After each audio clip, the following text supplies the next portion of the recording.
여러분 안녕하십니까? 바디바이블 몸은 말씀이다. 굿셰퍼드 재단 이창호 장로입니다. 오늘 말씀은 마가복음 10장 51절입니다. 선생님이여 보기를 원하나이다. 오늘 나눌 말씀은 외부보다 강한 내면의 힘입니다. 개천에서 용 난다는 말이 있죠. 그러나 현대에는 개천에서 용이 안 나는 시대라고 합니다. 개천에서 용이 나오지 않는다는 말의 뜻은 무엇일까요? 아마도 현대는 외부적인 조건이 내부적인 신념이나 의욕보다 더 강력하다는 것을 말하고 있는 것 같습니다. 아무리 의욕과 도전 정신이 있어도 외부적인 조건 또 태생적인 조건 환경적인 조건을 넘어설 수 없다. 이게 우리 시대에 흐르고 있는 폐쇄적인 사고방식입니다. 그러나 과연 그럴까요? 저는 이 부정적인 말보다 이 부정적인 말 속에 감춰져 있는 프레임이 더 위험하다고 생각합니다. 개천에서 용이 나올 수 없는 시대라고 주장하는 현대인들에게 아주 폐쇄적인 이데올로기를 안겨다 주고 있는데요. 왜냐하면 인생이란 객관적인 사실보다 그 사실을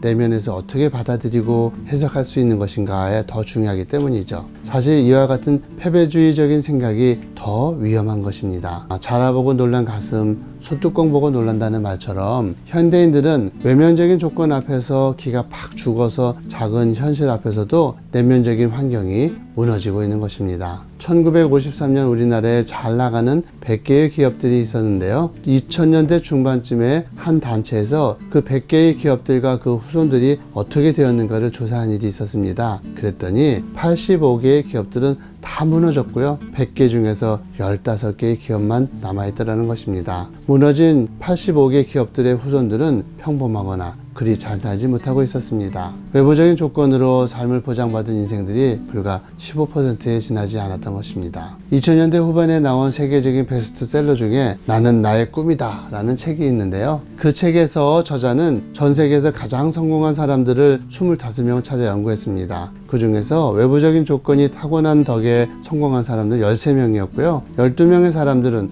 어려운 환경에서도 자신의 내면에 가진 꿈과 도전 정신으로 성공을 일군 사람들이었습니다. 불과 50% 정도만이 외부적인 도움으로 성공을 이뤘던 것이죠. 저는 바디메오 이야기에서 외부적인 조건보다 내면적인 조건이 더 위대하다는 지혜를 배우게 됩니다. 바디메오의 초기 인생은 최악의 조건이었죠. 그의 후기는 그러나 별과 같이 빛나는 인생이 되었습니다. 그런 바디메오의 외부적인 조건은 그야말로 최악의 조건 중에서 최악이었습니다. 제가 본 바디메오의 악조건은 5가지였는데요. 첫 번째로 바디메오는 태생적인 악조건을 가지고 있었습니다. 그는 여리고 사람이었습니다. 옛날부터 물도 안 좋고 또 마치 미국의 할렘과 같이 가난하고 버림받은 곳이었습니다. 여리고 사람이라는 말 하나로 손가락질을 당하는 곳에서 바디메오는 태어났던 것이지요. 두 번째로 바디메오는 신체적인 최악 조건을 가지고 있었습니다. 그는 태어날 때부터 앞을 보지 못했습니다. 셋째로 바디메오는 출생 성분의